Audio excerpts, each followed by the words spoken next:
دیگه اینجا زنگ نزن. ای همین، دیگه اینجا زنگ نزن. دیگه چیزی برای گفتن ندارم. خداحافظ.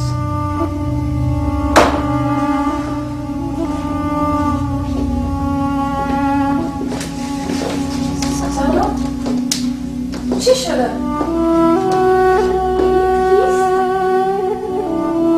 هیچ کس اشتباه شما نگرفته بودن.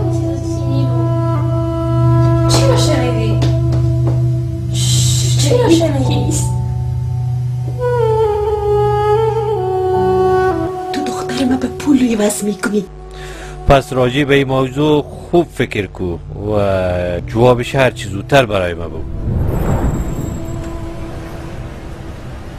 بخزن یک زنگ بزنیم برای کاکان کار ما را یک طرفه کنه. اینام فرار کرده، رفته از خانه.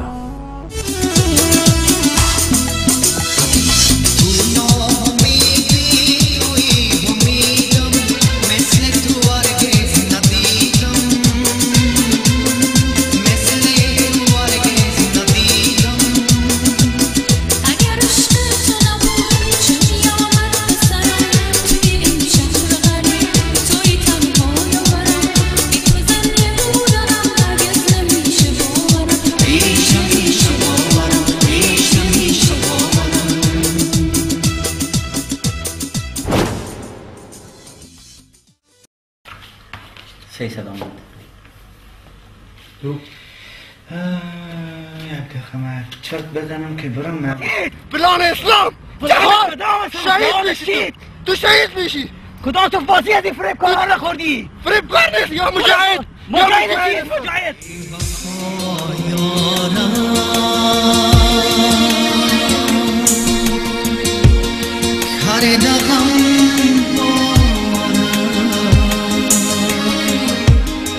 بشنوی